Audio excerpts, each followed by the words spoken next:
Acción Cristiana Mundial, un ministerio para llevar el Evangelio donde haya un oído que escuche y un corazón abierto a Dios. Una de las cosas que a veces nos resulta difícil de comprender es el por qué algunas personas buenas son más permeables que otras al engaño de personas malas.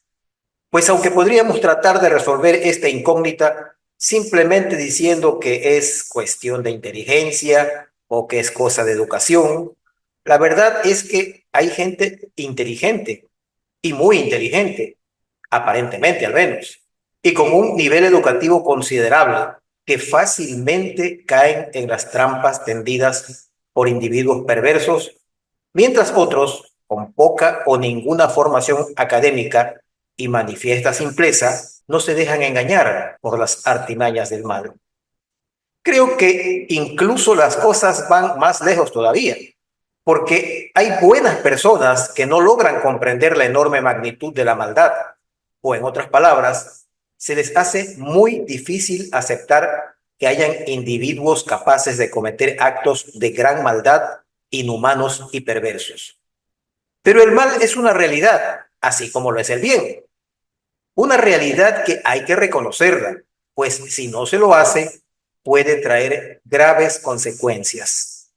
Desde la ciencia de la psicología se ha explorado por qué algunas personas tienen dificultades para comprender la maldad en otras, señalando que una de las razones podría ser la teoría de la mentalización, que se refiere a la capacidad de entender los estados mentales de los demás. Las personas con dificultades para mentalizar pueden tener problemas para reconocer intenciones malévolas en los demás. Otra perspectiva proviene del concepto de pensamiento deseoso o wishful thinking en inglés, donde las personas tienden a ver el mundo y a los demás de manera más optimista o benevolente, minimizando o ignorando la posibilidad de maldad. Además, la exposición limitada a experiencias negativas y una educación que promueve la confianza y la bondad en las personas también pueden influir. Ergo, un niño que ha crecido en una especie de burbuja sin experimentar en su entorno la maldad podría ser más fácil de ser seducido por personas malignas. El pueblo cristiano no debe ignorar la existencia de la maldad y no me refiero a lo conceptual, pues eso es demasiado obvio para siquiera mencionarlo. Me refiero a identificar una situación determinada o a reconocer a una persona que lleva al mal consigo y que es capaz de realizar acciones que dañan a otras sin que esto les cause remordimiento. Pero la verdad es que no solo existe el mal, sino que hay mucha gente mala caminando por las calles, asistiendo a las universidades, manejando transportes públicos, liderando empresas en el mundo del arte y en el mundo del entretenimiento, escribiendo libros, dirigiendo sindicatos y naciones y hasta dentro de la propia iglesia. Tanto en el Antiguo como en el Nuevo Testamento de la Biblia, encontramos varios casos de personas malvadas, pero quizás el más icónico por su impacto es el de Judas Iscariote, quien es recordado por entregar a Jesús a las autoridades religiosas por 30 piezas de plata, como se relata en los evangelios. Su acto de traición es visto como la culminación de la maldad, porque no solo traicionó a un amigo cercano, sino al Hijo de Dios, quien había confiado en él como uno de sus discípulos más cercanos. Este ejemplo es particularmente significativo porque muestra cómo la avaricia y la falta de lealtad pueden llevar a una persona a cometer actos profundamente malvados. También destaca el conflicto interno de Judas, quien según los evangelios, después de su traición, sintió remordimiento y terminó quitándose la vida. Tomás de Aquino, conocido en la Iglesia Católica como Santo Tomás, considera que algunas personas pueden tener dificultades para reconocer el mal si están más enfocados en ver el bien o si no reconocen la ausencia del mismo. Sigmund Freud, el fundador del psicoanálisis, exploró la naturaleza humana y nuestras tendencias hacia la agresión y la destrucción. En su teoría planteaba que los seres humanos tienen impulsos inconscientes como el instinto de muerte, que pueden llevar a actos malvados. Quizás el ámbito donde no reconocer el mal puede traer peores consecuencias es el político, por el alcance de las decisiones que un líder político puede tomar a favor o en contra de una comunidad. No reconocer el mal en personas con influencia política puede tener muy graves consecuencias. En primer lugar, puede conducir a la implementación de políticas injustas o dañinas, ya que la falta de escrutinio y crítica permite a los líderes corruptos y autoritarios actuar sin restricciones. Esto puede erosionar las instituciones democráticas y los derechos humanos. Además, la incapacidad para reconocer el mal puede llevar a la normalización de comportamientos inmorales o ilegales, fomentando una cultura de impunidad. Esto puede resultar en la perpetuación de la injusticia y el sufrimiento para las personas más vulnerables de la sociedad.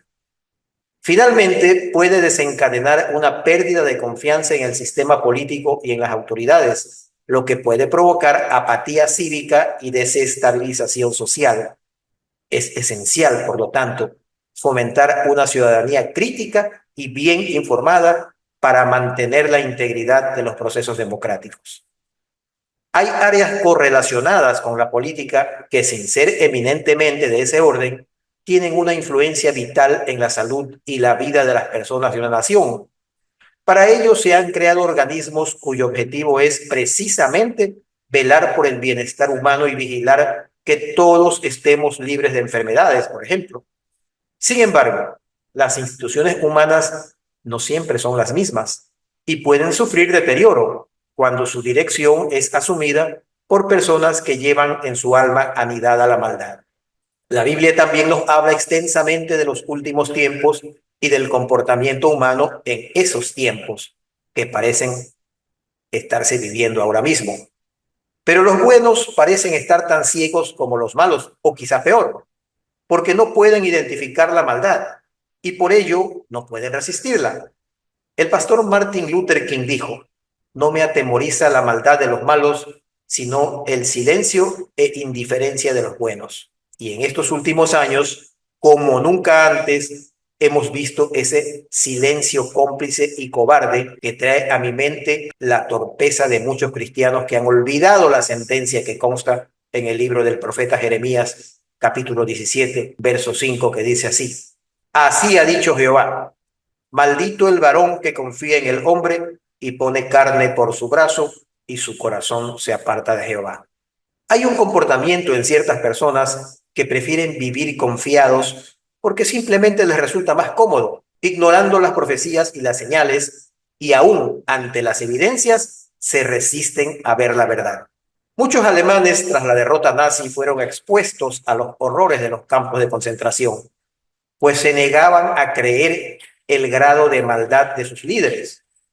Para muchos fue difícil procesar la magnitud de lo que había ocurrido bajo el régimen de Hitler. Esto se llama disonancia cognitiva y surge porque enfrentarse a la realidad de estos crímenes chocaba fuertemente con las creencias previas sobre la moralidad y la justificación del régimen nazi. La disonancia cognitiva es el malestar psicológico que ocurre cuando una persona mantiene dos o más cogniciones contradictorias, como creencias, ideas o valores, o cuando su comportamiento entra en conflicto con sus creencias. Para reducir esta disonancia, las personas pueden cambiar sus creencias o justificar sus acciones, como decir que todo lo que los malignos hicieron fue buscando nuestro bien, y que si no lo hubieran hecho así, las cosas hubieran sido peor. ¿Les suena familiar esta frase? Otro fenómeno vinculado a la disonancia cognitiva es el que los psicólogos denominan sesgo de confirmación. El sesgo de confirmación es la tendencia a buscar interpretar y recordar información que confirme nuestras creencias o hipótesis previas, ignorando la evidencia contradictoria. Esto puede llevar a reforzar ideas erróneas y a mantener creencias infundadas. El sesgo de confirmación jugó un papel en cómo algunos alemanes reaccionaron al enfrentarse a pruebas irrefutables de atrocidades. Algunos pudieron haber buscado justificaciones o minimizado la gravedad de lo que veían para alinear esa información con sus creencias previas o para evitar el dolor emocional de aceptar la realidad. Este fenómeno muestra cómo las personas pueden negar o racionalizar información incómoda para mantener la coherencia interna.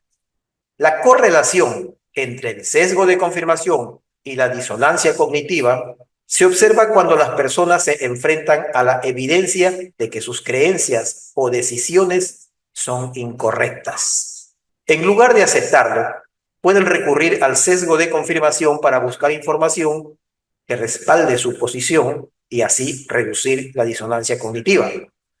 Este mecanismo puede llevar a la persistencia en errores o malas decisiones, incluso cuando se presenta evidencia clara en contra. Todo lo dicho puede resultar difícil de entender para algunos, mas para otros será fácil saber de qué hablo.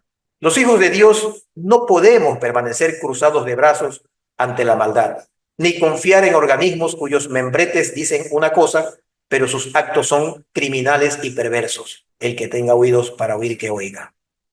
Oremos. Padre nuestro que estás en los cielos, haz que caigan las escamas de los ojos de quienes están ciegos a la verdad y justifican a los que mediante acciones criminales buscan el exterminio y la esclavitud de nuestra especie humana, a la par que destruyen a la familia y pervierten a nuestra infancia. Que tu protección nos libre de ellos y la fe en ti nos dé confianza para luchar.